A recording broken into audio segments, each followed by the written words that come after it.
ప్రకాశం జిల్లా పొదిలి పరిసర ప్రాంత ప్రజలు గమనించండి. పొదిలి నిర్మలా కాన్వెంట్ రోడ్లో ఉన్న హోలీ స్పిరిట్ చర్చిలో ప్రతి ఆదివారం మేరీగోళ్ళక్క వాక్యం బోధించి అనేక మంది కొరకు ప్రార్థన చేస్తున్నారు. అనారోగ్యంతో ఉన్న వారికి, నెమ్మది లేని వారికి, ఆత్మీయంగా ఎదగాలనుకునే వారి కొరకు, కుటుంబాల్లో సమాధానం లేనటువంటి వారి కొరకు మేరీగోళ్ళక్క ప్రత్యేకంగా ప్రార్థన చేస్తున్నారు. ఇప్పటికే అనేక మంది పాల్గొని మేరీగోళ్ళక్క వాక్యం విని ప్రార్థన చేయించుకొని ఎంతో బలపరచబడుతున్నారు. మరి మీరు కూడా పాల్గొని దేవుని సన్నిధిలో గడిపి మేరీగోళ్ళక్కతో వ్యక్తిగతంగా కలిసి ప్రార్థన చేయించుకోవాలని పొదిలి పరిసర ప్రాంత ప్రజలకు నేను తెలియజేస్తున్నాను. హోలీ లైట్ టీవీ కార్యక్రమాన్ని చూస్తున్నా మీ అందరికీ నా హృదయపూర్వక వందనాలు తెలియజేస్తున్నాను. క్రీస్తునందు ప్రియమైన వారులారా, మరి మీ ప్రార్థన, దేవుని యొక్క ఏర్పాటు, కృపను బట్టి ఈ ప్రోగ్రాం కొనసాగించబడుతూ ఉంది. ఎంతోమంది మీరు చూస్తూ ఆశీర్వదించబడుతూ బలపరచబడుతూ ఉన్నందుకు మేమెంతో సంతోషిస్తున్నాం.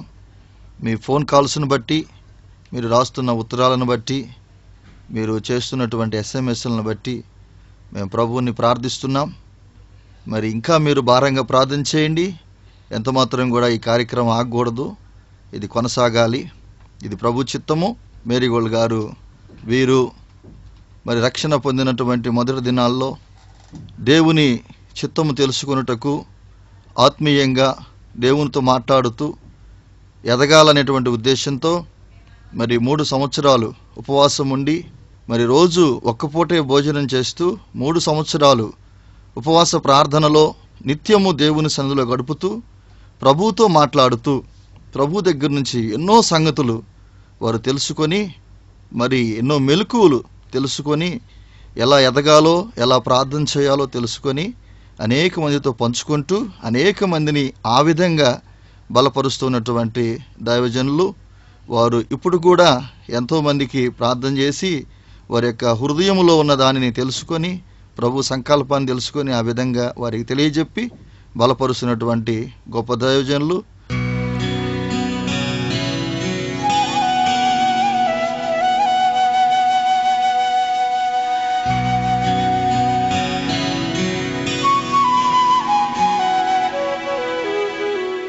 దేవుని నామానికి స్తోత్రాలు. మీ అందరికీ నా ప్రత్యేకమైన వందనాలు తెలియజేస్తూ ఉన్నాను.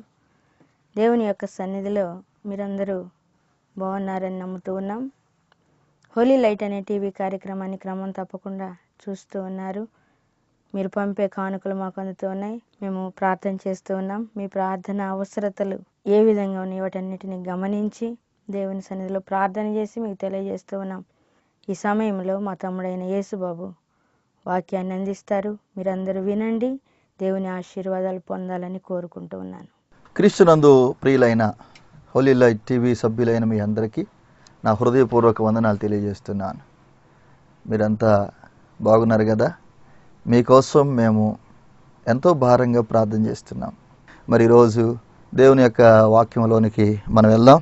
బైబిల్ గ్రంథంలో నుండి మార్కు సువార్త 5వ అధ్యాయం 25, 26, 27, 28 వచనాలు నేను చదువుతాను. మీరు జాగ్రత్తగా వినండి. 12 ఏండ్ల నుండి రక్తస్రావ రోగం కలిగిన ఒక స్త్రీ ఉండెను. ఆమె అనేక వైద్యుల చేత ఎన్నో తిప్పలబడి తనకు కలిగినదంతయు వ్యయమ చేసుకొని ఎంత మాత్రమును ప్రయోజనము లేక మరింత సంకటపడెను. ఆమె యేసును గూర్చి విని, నేను ఆయన వస్త్రములు మాత్రం ముట్టిన బాగుపడదననుకొని జనసమూహములో ఆయన వెనుక వచ్చి ఆయన వస్త్రములు ముట్టెను. వెంటనే ఆమె రక్తధార కట్టిన. మరి దేవుని యొక్క వాక్యాన్ని ధ్యానం చేసుకోబోయే ముందు చిన్న ప్రార్థన చేసుకుందాం. పరిశుద్ధుడైన దేవా, కృపగలిగిన తండ్రి, మా రక్షకుడా, సజీవుడా, మీకే స్తోత్రాలు. ఇదిగో ప్రభువా, చదవబడినటువంటి వాక్యాన్ని మీ చేతుల్లో పెడుతున్నాం. వాక్యం ద్వారా నన్ను బలపరచండి. నాతో పాటు అనేక మంది బిడ్డలు టీవీ ముందు కూర్చొని వాక్యం వింటున్నారు. వారి హృదయాలలోనికి వాక్యం వెళ్ళుటకు నీ కృప దయచేయండి. ఈ వాక్యం ద్వారా మీరు మహిమపరచబడమని మీ చేతుల్లో పెడుతూ యేసు పరిశుద్ధ నామమున అడుగుచున్నాము తండ్రి, ఆమేన్. క్రీస్తునందు ప్రియమైన సహోదరి సహోదరులారా, వాక్యం గురించి దావీదు రాజు అంటాడు, నీ వాక్యము నా పాదములకు దీపము, నా త్రోవకు వెలుగు అంటాడు. వాక్యం లేకపోతే మనుషుడు అడుగులు వేయలేడు, నడవలేడు. ఈ రోజున వాక్యం వినకపోయినా, వాక్యం చదవకపోయినా అనేక మంది ద్వారా చాలా సంగతులు మనకు తెలుస్తున్నాయి. అదే దావీదు కాలంలో, అదే అబ్రహాము కాలంలో, ఇస్సాకు కాలంలో, యాకోబు కాలంలో. దావీదు కాలంలో ధర్మశాస్త్రం ఉంది. అబ్రహాం, ఇస్సాకు, యాకోబుల కాలాల్లో ధర్మశాస్త్రం లేదు. వాళ్ళ పరిస్థితి ఏంటంటే ప్రభు మాట్లాడితేనే, ప్రభు మాట్లాడకపోతే వాళ్ళకి జీవితం లేదు. ఎందుకంటే అడగటానికి వాళ్ళకి ఎవరు స్నేహితులు లేరు, అసలు దేశాలు లేవు, ఎవరూ లేరు. అబ్రహాం వచ్చేసాడు, ఒక్కడు గుడారం వేసుకుని ఉంటున్నాడు. ఎవరి దగ్గర సలహా తీసుకోవాలి ఆయన? ఎవరిని అడగాలి? అతను హెబ్రోనులో ఉన్నప్పుడు కరువు వచ్చింది. ఎక్కడికి వెళ్ళాలి, ఎవరిని అడగాలి అర్థం కాక ఐగుప్తుకు బయలుదేరాడు. దేవుని చిత్తము తెలుసుకోకుండా ఆయన ప్రయాణం చేసి ఎంత గొప్ప శోధనను ఎదుర్కొన్నాడో మనకు తెలుసు. అందుకని ప్రభువా నువ్వు మాట్లాడు, నువ్వు చెప్పు. మోషే కూడా ఇశ్రాయేలు ప్రజలను నడిపించేటప్పుడు ప్రభు కదలనంటే కదులుతున్నారు, ఆగండి అంటే ఆగుతున్నారు. ఎన్ని రోజులు ప్రభు నడవమని చెప్పలేదో అన్ని రోజులు వాళ్ళు నడిచేవాళ్ళు కాదు. ఎందుకు నడిచేవాళ్ళు కాదు అని అంటే వాళ్ళకి తెలియదు, అసలు రూట్ తెలియదు, ఎటు వెళ్ళాలనేది. రూట్ కూడా ప్రభు చూపించాలి. నేను చూపించు మార్గాన సాగిపోవుడని ప్రభు చెప్తాడు. అప్పుడు చూపించు మార్గాన వాళ్ళు సాగిపోయేవాళ్ళు. చూపించకపోతే సాగిపోవడం అనేది సాధ్యం కాదు. అందుకే దావీదు అంటాడు, నీ వాక్యం నా పాదములకు దీపము, నా త్రోవకు వెలుగు అంటాడు. నిజంగా వాక్యం చదివితే, వాక్యం వింటే అసలుకి ఎవరి సలహాలు మనం తీసుకోవాల్సిన అవసరం లేదు. ఎందుకంటే మన సమస్తమును బైబిల్లో రాయబడి ఉంటాయి. అలాంటి వాక్యాన్ని వినడానికి మీరు నిర్లక్ష్యం చేయబాకండి. వాక్యం చదవడానికి నిర్లక్ష్యం చేయబాకండి. చాలామంది వాక్యం చదవటం లేదు. విశ్వాసులైన చాలామంది ప్రతిరోజు బైబిల్ తెరవటంలా, వాక్యం చదవటంలా, ప్రార్థనకు రావటంలో, చర్చిల్లోకి రావటంలో చాలామంది విశ్వాసులు ఏంటంటే ఏముందలే అన్నట్టుగా కొంచెం వాళ్ళకి అదొక రకమైనటువంటి నిర్లక్ష్యం వచ్చేస్తుంది చాలామందిలో.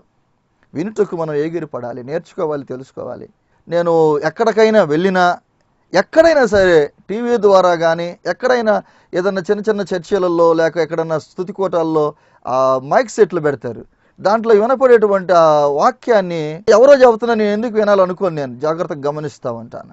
వాళ్ళు ఎలా చెబుతున్నారు, అది నాకు ఎంతవరకు ఉపయోగపడుతుంది, దాని ద్వారాగా నేనేమి నేర్చుకుంటాను, ఇంకా నేను ఏమన్నా దిద్దుకోవాల్సింది ఏమైనా ఉన్నదా అనే దాన్ని నేను చాలా జాగ్రత్తగా గమనిస్తుంటాను. వాక్యం వినాలి, వాక్య ప్రకారంగా నడవాలి. ఈ రోజున మనం బైబిల్లో నుంచి వాక్య ధ్యానం చేస్తున్నాం. మార్కు సువార్త 5వ అధ్యాయం 25వ వచనం. ఇక్కడ ఒక స్త్రీ భయంకరమైనటువంటి జబ్బుతో, ఒక విధంగా చెబితే ఇది భయంకరమైనటువంటి జబ్బేం కాదు, కానీ ఈమెకు మాత్రం ఇది భయంకరమైనటువంటిది. ఎందుకంటే 12 సంవత్సరాల నుంచి ఆమె అనుభవిస్తూ ఉంది. 12 సంవత్సరాల నుంచి. చాలా సందర్భాల్లో చాలామంది స్త్రీలు ఎదుర్కొనేటువంటి పరిస్థితే ఇది. చాలామంది చెప్పుకోలేనటువంటి రీతిలో మరి వాళ్ళల్లో వాళ్ళే కుమిలిపోయే పరిస్థితి ఉండొచ్చు. ఎందుకంటే పాస్టర్ గారికి చెప్పి ప్రార్థన చేయించుకోవాలన్నా కానీ అది చాలా ఇబ్బందికరమైనటువంటి పరిస్థితి కనబడుతూ ఉంది. కానీ ఈ రోజున వాక్యం ఉంటున్నటువంటి మీరు ఏ స్థితిలో ఉన్నా యేసుక్రీస్తు ప్రభు మిమ్మలను తాకుతాడు, సంపూర్ణమైన స్వస్థత ఇస్తాడనే విషయాన్ని మీరు గ్రహించమని నేను తెలియజేస్తున్నా. ఈమె 12 సంవత్సరాల నుంచి ఏం రాయబడుతూ ఉందంటే అనేక వైద్యుల చేత ఎన్నో తిప్పలబడి, అనేక వైద్యుల చేత, ఎవరికైనా ఒక జబ్బు ఉందంటే ఒక డాక్టర్ గారికి వారు ఒక డాక్టర్నే నమ్ముకోరు, ఎంతోమంది డాక్టర్లు కావాలి. ఎందుకంటే తగ్గాలి అనేటువంటి ఆశ వారిలో ఉంటుంది. అందుకని స్నేహితులు, బంధువులు అనేక మంది అదిగో ఆ డాక్టర్ చాలా మంచోడు, అక్కడికి వెళ్ళండి, ఈ డాక్టర్ చాలా మంచోడు, ఇక్కడికి వెళ్ళండి అని సలహాలు ఇస్తుంటారు.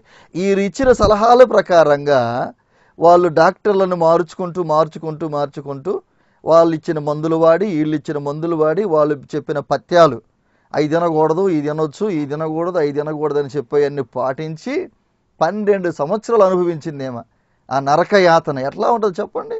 మనకు ఒక 2 రోజులు కానీ తలనొప్పి తగ్గలేదు అనుకోండి, ఎంత టెన్షన్ పడతామో. ఒక 2 రోజులు కడుపు నొప్పి తగ్గకపోతే ఎంత టెన్షన్ పడిపోతామో. ఏమనిపిస్తుంది? చచ్చిపోతామేమో అనుకుంటాం మనం. కానీ ఆమె 12 సంవత్సరాల నుంచి అనుభవిస్తుందంటే ఎలాంటి స్థితికి వెళ్ళిపోయిందో గమనించాలి మనం. అందుకని ఇక్కడ ఏం రాయబడుతుందంటే అనేక వైద్యుల చేత ఎన్నో తిప్పలబడి, తర్వాత వాక్యం ఏం రాయబడుతుందంటే తనకు కలిగినదంతయు వ్యయము చేసుకొని తనకున్నదంతా ఖర్చు పెట్టేసింది, మొత్తం అయిపోయింది, ఏం లేదు ఇంకా. చివరికి ఎంత మాత్రమును ప్రయోజనము లేక మరింత సంకటపడెను. అంటే ఇంక నా బ్రతుకింతే, ఇక నేను ఇంతే, ఇక నేను ఎట్ట పోవాల్సిందా, అసలు నేను ఎందుకు పుట్టాను, నేను ఎందుకు పెరిగాను. యోబు అంటాడు కదా, నేను అసలు పుట్టకుండా ఎంత బాగుండేది, నా తల్లి నన్ను గర్భం ధరించుకుంటుంటే ఎంత బాగుండేది, అసలు ఒకడు బుట్టడనే పేరు వినపడకుండా అంటే ఎంత బాగుండేది. ఇలాంటి నిరాశలోనికి, నిస్పృహలోనికి ఎంతోమంది వస్తున్నారు. చాలామంది లోక సంబంధమైన ఆశలు, ఆలోచనలు కలిగి అప్పులు చేస్తారు. ఎందుకంటే తొందరగా పెద్దోళ్ళు అయిపోవాలనేటువంటి ఉద్దేశం ఉంటుంది, గొప్పలం అయిపోవాలనేటువంటి ఉద్దేశంతో అన్నిట్లో లాస్ వచ్చేసి అప్పుల పాలైపోతారు. వారు సంపాదనతో వాళ్ళు అప్పులు తీర్చలేరని తెలిసినప్పుడు నా జీవితంలో నేను ఇంతేనా అనుకుంటారు ఇంకా వాళ్ళు. అదే రీతిలో కొంతమంది మంచి బిల్డింగ్ కట్టించుకోవాలా, అట్లా చేయాలా, ఇట్లా చేయాలని ఏదేదో ఊహించేస్తూ ఉంటారు. మంచి ఉద్యోగం సంపాదించాలని, ఉద్యోగంలో ప్రమోషన్స్ కోసమని, కుటుంబాల్లో సమాధాన స్థితి, మా కుటుంబం అంతా సంతోషంగా నెమ్మదిగా అసలు ఎలాంటి గొడవలే లేకుండా, ఎలాంటి సమస్యలు లేకుండా బాగుండాలా అనేటువంటి ఎన్నెన్నో ఆశలు, ఆలోచనలు ఉంటాయి. అవన్నీ విఫలం అవుతున్నప్పుడు, అలా జరగనప్పుడు ఏమనిపిస్తుంది అంటే విరక్తి వచ్చేస్తుంది అనమాట. అలాంటి విరక్తిలోకి వెళ్ళే చాలామంది ఆత్మహత్య చేసుకుంటున్నారు. కానీ క్రైస్తవ లోకం గుర్తించవలసిన అంశం ఏంటంటే ఆత్మహత్య చేసుకున్నవాడు పరలోకానికి వెళ్ళడు. అందుకని ఎవరు ఆత్మహత్యలు చేసుకోవాల్సిన అవసరమే లేదు. యేసు ప్రభు దగ్గరికి రండి, యేసు ప్రభు సన్నిధిలో కూర్చోండి, ప్రార్థన చేయండి, ప్రభుతో చెప్పండి. అప్పుడు అనిపిస్తుంది ప్రభువు చేసే కార్యాన్ని బట్టి, ప్రభువు నీ పట్ల చూపే కృపను బట్టి, ప్రేమను బట్టి, ఆయన ఇచ్చే ఆశీర్వాదాన్ని బట్టి అనిపిస్తుంది, ఆ రోజు నేను చచ్చిపోవాలనుకున్నాను, అది చచ్చిపోయి ఉండి ఇప్పుడు ఈ జీవితం అంతా ఏమైపోయి ఉండేది, ఎంత సంతోషం, ఎంత ఆనందం, ఎంత ఆశీర్వాదం నా కోసం ఉంటే నేను ఆ రోజు చచ్చిపోదాం అనుకున్నానే, ఆ రోజు చనిపోయి ఉంటే నా పరిస్థితి ఏమై ఉండేది అనిపిస్తుంది చాలామంది. గమనించండి, ఇలాంటి పరిస్థితిలోనికి ఏమి వెళ్ళిపోయి చివరికి ఏమికి ఎవరో సువార్త చెప్పారు తెలుసా. చాలామంది పాస్టర్స్, చాలామంది విశ్వాసులు నిజంగా యేసు ప్రభువుని నమ్ముకొని, యేసయ్యలో రక్షించబడి, యేసుక్రీస్తులో ఆనందాన్ని పొందుతున్నటువంటి ఎవరైనా సరే ఇంకొకళ్ళకి ఆ మాటలు చెప్పకుండా ఎవరు ఉండలేరు. సిరియా దేశానికి ఒక చిన్నది కొనుకోబడింది. 2వ రాజుల 5వ అధ్యాయంలో చూస్తాం మనం. బానిసగా నయమాను ఇంట్లో పని చేస్తుంది, పని మనిషిగా. ఏమనిపిస్తుంది, ఇశ్రాయేలు చిన్నది, సిరియా అన్య దేశానికి వెళ్ళిపోయింది, పని మనిషిగా ఉంది. ఎలా ఉంటుంది చెప్పండి, వీడు నన్ను అన్యాయంగా తీసుకొచ్చాడు, వీడు ఎప్పుడు నాశనం అవుతాడు అనుకుంటారు. మంచోళ్ళు కూడా చాలామంది ఎదుగుదల చూసి ఓర్చుకోలేక వీడెప్పుడు నాశనం అవుతాడు అని కోరుకుంటుంటారు. అలాంటిది ఏమైనా బానిసగా తీసుకొచ్చి ఇంట్లో పని మనిషిగా వాడుకుంటామంటే ఏమికి ఎట్లా ఉండాలి, కసి ఉండాలన్నమాట. నయమాను భార్య మీద కసి ఉండాలి. ఇలా నేనేం చేయలేకపోతున్నాననే కసి ఉండాలి. అలాంటి కసి లేదు ఏమికి. ప్రేమ ఉంది, ఆత్మీయత ఉంది. ఎందుకంటే ఈమె దేవుని యందు భయభక్తులు కలిగినటువంటి వ్యక్తి. ఆమె నయమాను యొక్క భార్యకు సువార్త చెబుతుంది. ఇదిగో ఇజ్రాయేల్ దేశానికి వెళ్తే నయమానుకు ఉన్న కుష్ఠరోగం తగ్గిపోతుందనే సువార్త చెబుతుంది.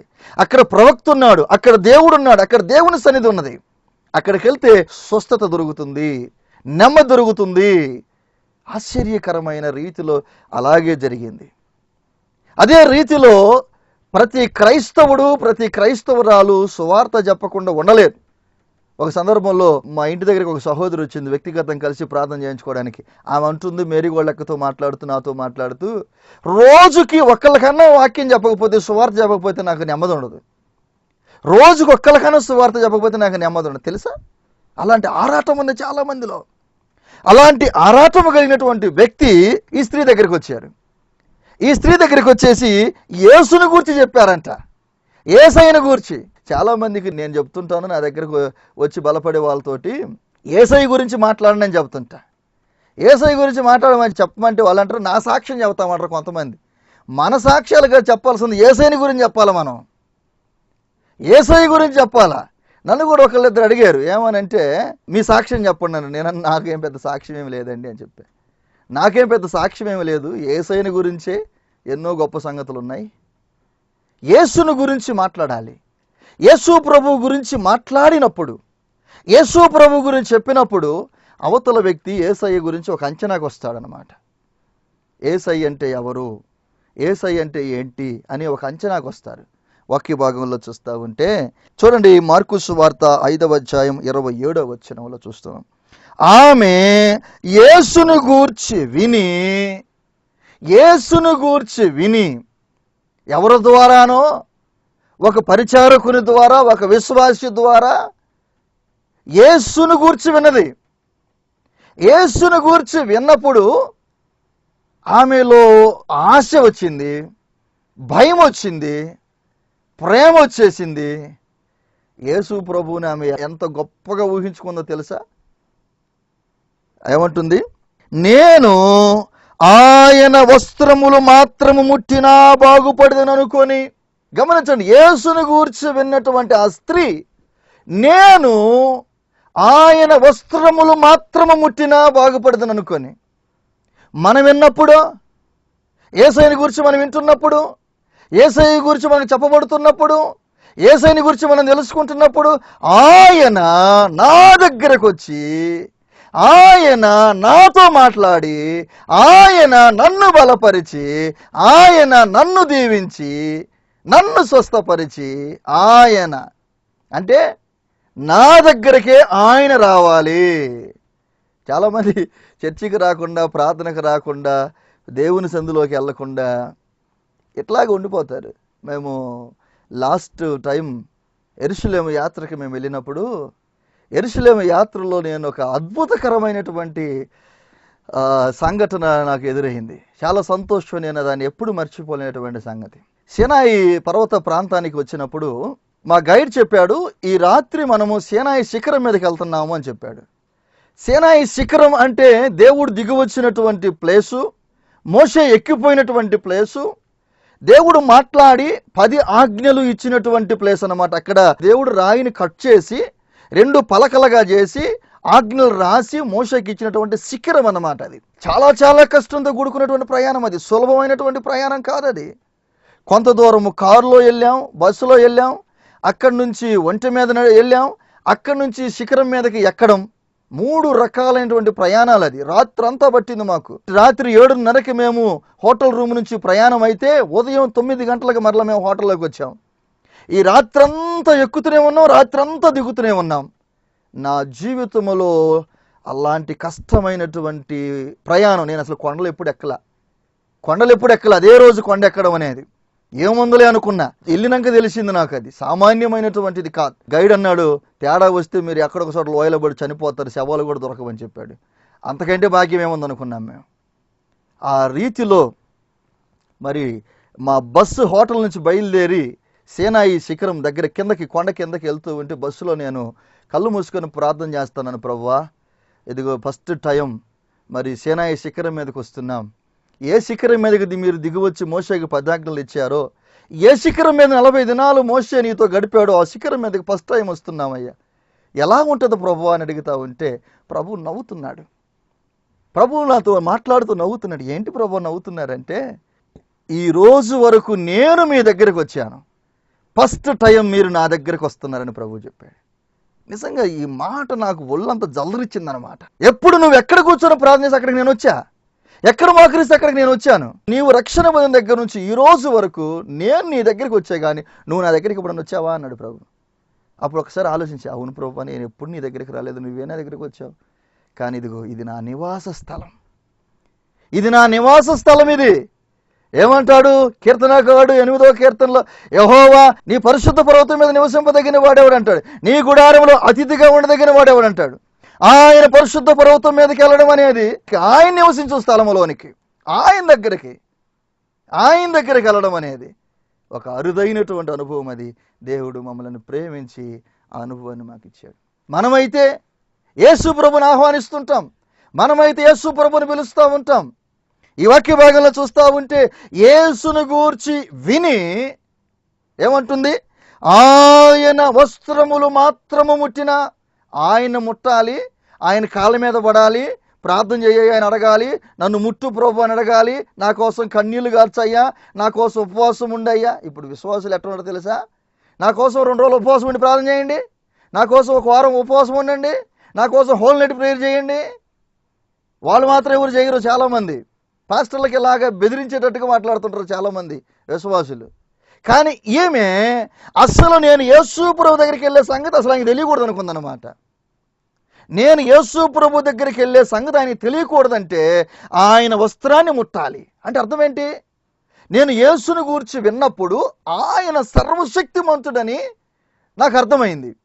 అప్పుడు ఆయన గురించి ఒక అంచనాకు వచ్చేసింది అనమాట. ఆయన ముట్టాల్సిన అక్కర్లేదు, ఆయన వస్త్రములు మాత్రం ముట్టినా చాలని. నీవు యేసు ప్రభు గురించి విన్నప్పుడు నీకేమర్థమవుతా ఉంది? ఇలాంటి ఆలోచన ఎప్పుడైనా నీకు వచ్చిందా? మీరు ఆలోచన చేయండి. యేసయ్య గురించి మీరు వినేటప్పుడు, యేసయ్య గురించి చెప్పబడుతున్నప్పుడు, చర్చిలో కానీ టీవీలో కానీ ఇప్పుడు కూడా నేను ఈ విధంగా యేసు ప్రభు గురించి మాట్లాడేటప్పుడు ఏమనిపిస్తూ ఉంటుంది? కమ్మగా ఏంటుంటారు. కొంతమందికి జోలపాటగా ఉంటుంది, నిద్రపోతారు. ప్రార్థన జరుగుతూ ఉంటే, వాక్యం వినపడుతూ ఉంటే కొంతమందికి నిద్ర వచ్చేస్తుంటుంది. జోలపాటలాగా ఉంటుంది అన్నమాట చాలామందికి. చర్చిలో మేము చూస్తుంటాం, బాధేస్తుంది. కానీ ఈమె జాగ్రత్తగా వింది వాక్యం, యేసుని గురించి జాగ్రత్తగా వింది. ఒక బలమైనటువంటి అంచనాకు వచ్చింది. ఫస్ట్ టైం ఆయన వస్త్రమును ముట్టితే చాలనుకుంది. వస్త్రమును ముడితే, వస్త్రాలు ముడితే స్వస్థత వస్తుందా? ఆమె కానీ ఎవరికైనా చెప్పి, ఇదిగో నేను యేసు ప్రభు దగ్గరికి వెళ్తున్నాను, నేను ఆయన్ని ముట్టుకోను, ఆయన్ని ప్రార్థనని అడగను, ఆయన వస్త్రాన్ని ముట్టి వచ్చేస్తానన్నావు అనుకో, ఏమంటారు? నువ్వేం పిచ్చిదానవా ఏంటి? యేసయ్య దగ్గరికల్లా పోయి ఆయనతో ప్రార్థన చేయించుకోకుండా వస్త్రాన్ని ముట్టొస్తానంటావేంటి నువ్వు? వస్త్రాలు ముడితే స్వస్థత ఎట్ట వస్తుంది? అది ఎట్ట సాధ్యం అవుతుంది? చాలామంది అంటుంటారు అనమాట ఇలాగే. పాస్టర్లతో ప్రార్థన చేయించుకునేది ఎందుకు? పాస్టర్లకు ఫోన్లు చేసేది ఎందుకు? చర్చికి పోయేది ఎందుకు? ఇంట్లో కూర్చొని ప్రార్థన చేసి సరిపోదా? ఆడేముంది, ఏడేముంది, అదేముంది, ఇదేముందని బలహీనమైనటువంటి విశ్వాసము చాలామందిలో కనబడుతూ ఉంటుంది. బలమైనటువంటి విశ్వాసం ఉంటేనే మనం యేసు ప్రభువులు ఎదగగలం, కొనసాగలం. బలమైన విశ్వాసంగా లేకపోయినట్టయితే సాధ్యం కాదు. ఈ స్త్రీకి ఇలాంటి ఆలోచన వచ్చింది. యేసు ప్రభు దాన్ని అంగీకరించాడు. త్రోసివేయలా, నీవు నన్ను ముట్టకుండా, నాతో ప్రార్థన చేయించుకోకుండా నా వస్త్రాన్ని ముడితే నీకు స్వస్థిస్తానా? నేను ఎందుకు ఇస్తానని యేసు ప్రభు అనలా. ఆమెలో ఉన్నటువంటి ఆ ఉన్నతమైన ఆలోచనను, ఆమె తగ్గించుకున్న విధానము యేసు ప్రభుని హెచ్చించిన విధానం కనపడుతుంది అక్కడ. ఆమె తగ్గించుకుంది. ఆయన ముట్టుటకు నేను యోగ్యురాలను కాను, ఆయన వస్త్రపు చెంగును మాత్రం ముడతానని తగ్గించుకుంది. అదే సమయంలో యేసు ప్రభుని హెచ్చించింది అనమాట. మనము తగ్గించుకొని ప్రభుని హెచ్చించాలి. ఇలాంటి ఉన్నతమైనటువంటి ఆలోచన తలంపును మనము కలిగి ఉన్నప్పుడు అసలు స్వస్థతలేంటి? క్రీస్తు ప్రభువులో అద్భుతాలను చూస్తాం. మనం ప్రతి దినము ఒక అద్భుతాన్ని చూస్తాం, ప్రతిరోజు ఒక సాక్ష్యాన్ని కలిగి ఉంటాం. ఈ రీతిలో మీరు కూడా ఉన్నతమైన తలంపు ఆలోచన కలిగి యేసుని గురించి మీరు విన్నప్పుడు తక్కువగా అంచనా ఇవ్వకండి. ఆయన తక్కువ సామాన్యమైనటువంటి దేవుడు కాదు, ఆయన మహోన్నతుడు, మహాగణుడు. అలాంటి లోతైనటువంటి అనుభవాన్ని కలిగి క్రీస్తులో కొనసాగాలని నేను తెలియజేస్తూ ముగిస్తున్నాను. ప్రార్థన చేద్దాం.